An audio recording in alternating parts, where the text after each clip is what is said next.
Hello guys, UnoPro here today with a different style of video from what I've done before, but I'm very excited. I think it'll be very helpful, hopefully to people of all skill levels. There will be some stuff that maybe might seem a bit obvious or a little bit basic, but there's also going to be a lot of more advanced stuff, more intricate kind of plays. So basically, what I'm going to do is going through the cards that are important in the matchup, and it's not just for cards mentioned. It doesn't mean that it's the best value card or the most important card in the matchup, and it might not even even some of the more powerful cards in the matchup might not be mentioned. It's more about cards that are played differently. I don't need to tell you that Silhouetting Tracer, Mask of Shadow, someone in the back for 8 damage is a good play. You already know that. So we're going to go over something that you might adjust for the matchup, because it is quite a difficult matchup, especially for the Songhai player in my opinion. So, first we're going to talk about the Songhai game plan. Now, when people are asking me about Songhai, the main question is, when do I go face, when do I go for board control? And it's not a simple answer. It's not so simple as saying, okay, go face in this matchup, board control in this matchup. But there are definitely matchups where we want to control the board more. Now, I'd say the default plan is always board control from the start, but there is always going to come a time, or usually there will be a time, against most decks where they will eventually outvalue us and we can't keep up with board control forever.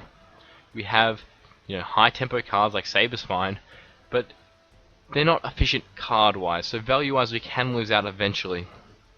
For the Abyssian matchup, I think board control is very important, and the reason for this is a general principle that kind of guides all Songhai matchups, and that is the principle that healing is very effective when for your opponent. Healing is very effective when they have board control, but quite ineffective when they don't. That's why cards like Emerald Rejuvenator can be problematic for us, whereas Earth Sphere from Magmar or something like that isn't always that problematic because it's not gaining board control.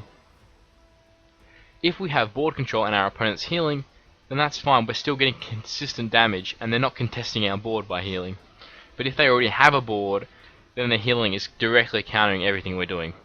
So we want to have board control for quite a long time, because Abyssian has a lot of healing cards. They tend to run pretty much every healing card they can, which can be problematic if we lose board control early. Though there are definitely some cards in the matchup and points in the matchup where you realize you have to go face. You can also do this when you figure out that maybe my opponent has to have Emerald Rejuvenator and 3 Void Pulses to survive all this damage in my hand. Then you would probably go for a play like that, unless you were certain you could win otherwise. So it's about knowing, can you beat healing? Can I expect 6 healing, 7 healing is pretty standard to expect when your opponent's got a fairly full hand and they haven't played much. So can you beat that? And then there's also the idea that I know I can't get board control in the matchup, I have to start going face. Okay, so that's enough for the game plan, and we'll move on to some more specifics of the matchup. So important plays. Now, this is not just the important cards in the matchup, it's not even necessarily game changing, but it's ways that we can adapt the matchup and ways we might play it slightly differently compared to other matchups. This is kind of assuming you have some idea of how to play a Songhai deck, maybe some experience, but even if you don't, there's hopefully something in here for everyone.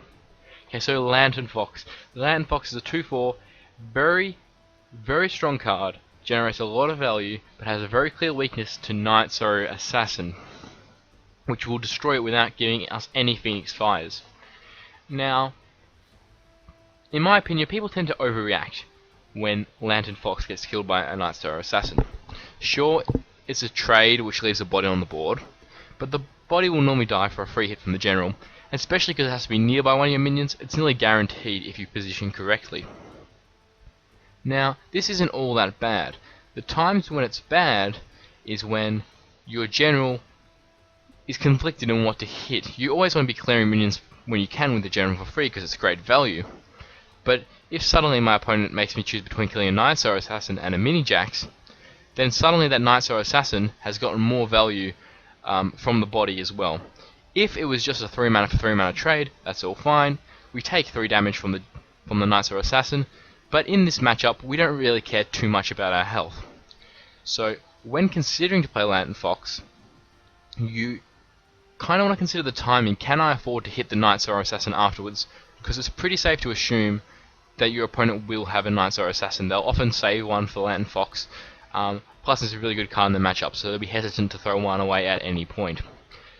Other ways you can play around this card, apart from just preparing to trade evenly, occasionally you can play it out of range where they might not be able to get to it. For this you need to be careful that your opponent doesn't simply run away from it and deny it for a turn, which isn't really getting you anywhere. But a lot of the time you can juxtaposition, or they'll have minions around, and it's going to force them to be very passive if they don't stay in range of the Lantern Fox. Or you can wait to use an Inner Focus. Trading that Inner Focus for 2 damage plus a Phoenix Fire is a very good trade, and then when they suddenly kill your 2/2 Lantern Fox with Knights, it's not too bad. Anyway, that's enough about the Lantern Fox. On to Killing Edge.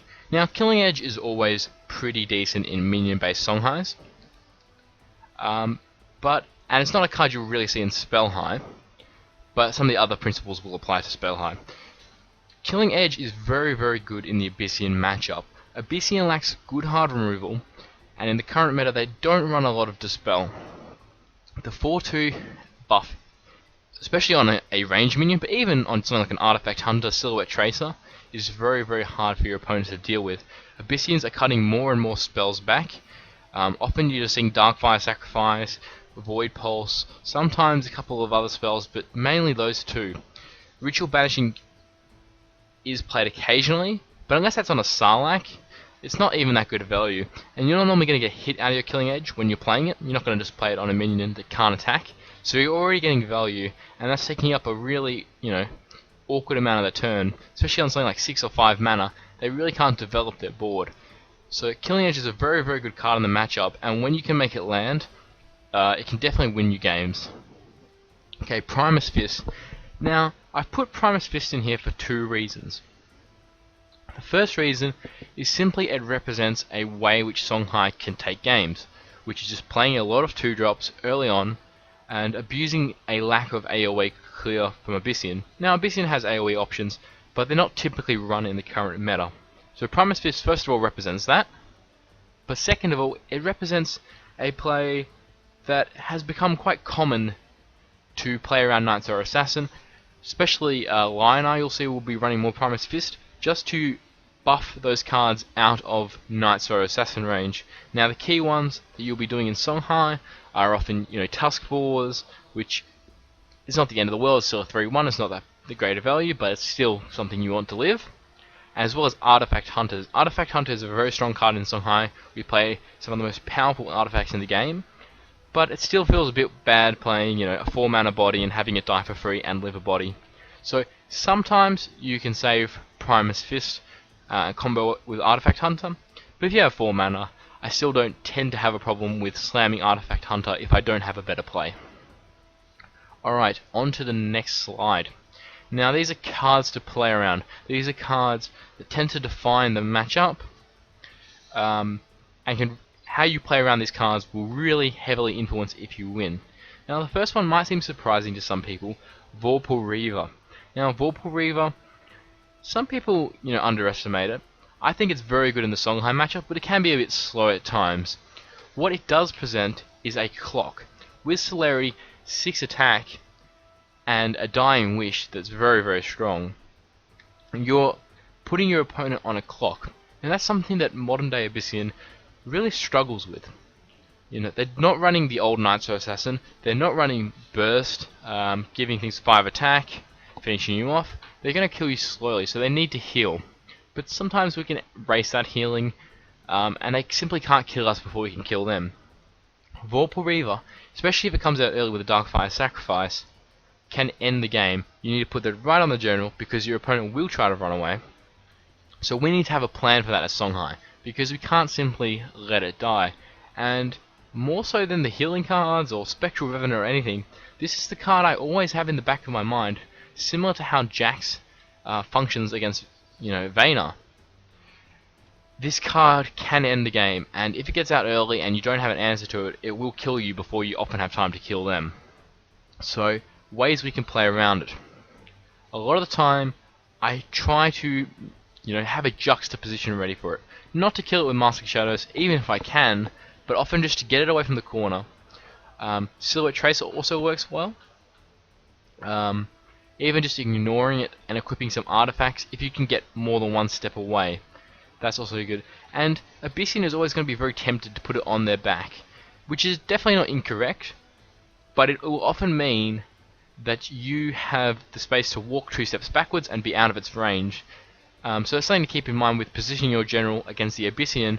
Maybe you want to keep a space free or so. Make them have a choice. Do I protect my back, or do I put the Vorpal Reaver on my opponent so I get the full effect of Celerity? If it just hits you for once for 6, they've spent 6 mana, they've dealt 6 damage to you, they haven't healed, they haven't provoked, they haven't cleared your board a lot of the time. That's pretty good position to be in. Okay, Void Pulse and Blood Tear Alchemist. Now I'm going to talk about these cards later in the Abyssian section, but they are very important for us to play around.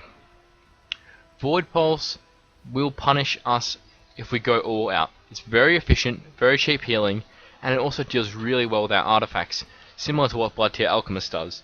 Now, these cards, I like to describe them as overloaded in the matchup. You kind of always want these cards. There's so many situations where they get a lot of value, like killing Tuskboar, healing up, keeping you out of range, that sometimes your opponent will have to use them early, or they'll make the mistake of playing them too early, and then you can abuse them with your artifacts. Now, Cyclone Mask can be good in this, against this deck, in this matchup, but if your opponent hasn't used many Blood Tears, hasn't used many Void Pulses, walking back, equipping 2 artifacts and hitting for 4 damage, that's going to get punished. So you need to wait out these cards and see. Playing Tuskboars early will definitely bait them out, that kind of thing. And a lot of decks are running Jaxi now, which is another target. So we're not trying to get rid of targets to play around Blood Tear, we're overloading with them and then waiting for enough for them to be used that we can land a Cyclone Mask, land a Mask of Shadows, and kite out the rest of the game. Now, Shadow Dancer. As I was talking about earlier, so much of the matchup is board control. But as I said, there always tends to be a point where we can't keep going for board control, or maybe it's not most efficient for us. Shadow Dancer is the minion that will punish us most when we decide not to go for board control and go for face. Now, if we don't have an artifact equipped, things get a little bit easier. As I was saying, Songhai really doesn't care about its life total until we get under 10 for the most part, and even then, a lot of the time we're pretty safe. We can abuse this by ignoring half of the Death Watch. In order for it to be better than Emerald Rejuvenator, then it needs to get at least 4 triggers. But that is also assuming we don't have an answer for it. We have an answer for it next turn. Okay, so Shadow Dancer will punish you if you go face. It can punish you for killing a Vorpal Reaver as well. So a lot of time it's not correct to kill one of them if you can't answer the Dying Wish. So Shadow Dancer, we need to consider. We don't always have to, kill off everything to deal with Shadow Dancer. A lot of time it'll be simply running away, or at least making sure our own minions are safe. Because if he's trading his own minions in, he's not really generating a lot of value by killing off, maybe he has 2 1s, 2 2s, stuff like that. But we also need an answer to Shadow Dancer ready. Oftentimes we can't really race a Shadow Dancer if our opponent has any side of board, because it does snowball very, very hard. So that's something to consider, though there will be times where, you have to risk it. Your opponent only tends to run 2, maybe they'll run 3 if it's a Death Watch Abyssian, but otherwise, sometimes you have to risk it and say, maybe I can move a couple minions here, deny a couple triggers, but if my opponent has it, I might be in a bit of trouble. So that's something that was very key to play around, and it will have a large part of your decision will be based around, on when you go face, will be based around, can I beat Shadow Dancer or not? Because it is a very big kind of matchup. Now if you have artifacts, and you're giving your opponent Shadow Dancer value, potentially, then you can pretty much guarantee that they're not going to be there anymore, which can be a big swing. So when you have artifacts equipped, because they're going to be gaining constant value, generating more board control, you can consider playing a bit more board control-ish if you can. Obviously these things change and it depends on the board state, but these are some general guidelines to play around. Okay, On to the Abyssian game plan. Now, the Abyssian game plan is a bit more simple than the Songhai one. You tend to just want to control the board as much as you can, keeping your life total high, and just outlasting them with our bigger minions, more value, and lots of healing. The one mistake that I see a lot of Abyssian players make, and is also just a flaw of the deck, is struggling to close out the games early. You can heal all you want, but if you're not pressuring your opponent's life total, they're going to keep drawing more and more damage, and you've only got a certain amount of healing. So cards like Vorpal Reaper, Spectral Revenant are very good for closing games out, and we sometimes need to be a bit more aggressive with these cards than we might like to be, taking some element of risk when we need to. Alright, so it's pretty simple for the Abyssian game plan. We'll get onto the important cards. Okay, so important plays. You'll notice these are very similar to the cards I talked about with Songhai, and I'm going to be repeating myself a bit here. But these are very important points to touch on. So Vorpal Reaper, I've talked about this. It closes out the game super hard. It can be a bit awkward because if you're worried about dying, you don't want to spend 6 mana.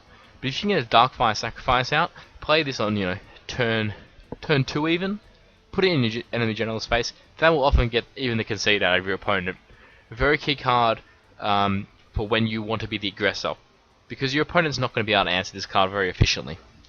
Hardly any Songhais run Ghost Lightning, and it's not that weak to juxtaposition because it has celerity, so you can get back in the action.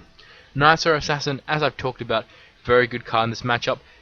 I tend to save it early game for Land Foxes, unless I have nothing better to answer with. If my opponent plays a turn 1 Tusk Boar, obviously I'm going to grab it with Nightstar Assassin, but then that might me... Ooh, sorry, just mumbling my words there. It might make me consider, saving a Spectral Blade to answer the Land Fox if I have already used a Nightstar Assassin or two. Okay, Void Pulse. Now this is a card I really want to talk about quite a lot. It's so easy, such an easy mistake to make. It's very common. Is you'll just see, as soon as my opponent, has taken 3 damage, they have a spare mana, they'll play Void Pulse, and it's not bad value. It's doing what the card is meant to do. But in the Songhai matchup, it's losing so much value by not being able to ping an artifact. It's such a cheap card that it will often be able to fit into most turns anyway. So you don't really need to worry about, oh, I'm not going to have time to play Void Pulse later when there's an artifact because I'll need to play some other stuff. It might slow you down a little bit, but the value you'll gain from it, pinging an artifact with it is immense. Also, not playing your healing cards early can kind of bait Songhai players into thinking, oh, they're down to 13 health. I can burst them before they can fully heal. And oftentimes Songhai players will be thinking about Rejuvenator, healing Mystics, but a couple Void Pulses, 3 health for 1 mana, that's going to just completely turn the game around in that situation. Shadow Dancer. Shadow Dancer, I talked about this. From the other perspective, it's a card that allows us to punish them for board control. It allows Abyssian players to play hard for board control, not worry about face damage, knowing that this is a long-term win condition. Now obviously we still need to close the game out, but if you can have an active board going and continue to get Shadow Dancer procs, play it safely in a corner. That is a long-term plan, and very rarely will a Songhai player be able to continually burst through constant Shadow Dancer procs. They won't get value from the artifacts. Once again though, it is important to consider saving this for artifacts. If I can maybe get 3 charges from it, my opponent's at 25 health, and they don't have an artifact equipped, I may choose just to play a Emerald Rejuvenator instead. It can be a difficult decision because obviously this gains constant value, but sometimes you will want to save it. And a lot of times you got to consider, is the damage relevant, and is it likely to live again? If it's not likely to live another turn, which this card is very high priority to kill, and you're not going to get much value from the damage, then just go for something like an Emerald Rejuvenator. Save this for your win condition, because Songhai will not last many turns with this active on board, that's for sure.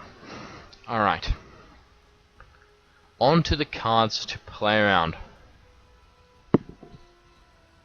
Now, Some of these might seem obvious, but it's more about how these interact with our other cards and the kind of decisions it makes. Now, Mask of Shadows, I'm sure anyone who's had any experience versing Songhai will know this is a card you need to play around. If they backstab you, they will do it for 8 damage, they'll take none back, and they'll also be in a position to backstab you next turn where you have to protect yourself with a minion. Now, everyone should hopefully know by now that you want to protect your back with a minion a lot of times against Songhai, especially once they're at 6 mana, because Silhouette Trace and Mask of Shadows can hit you in the back from a very large distance. But on the flip side, players can often play too much around backstab.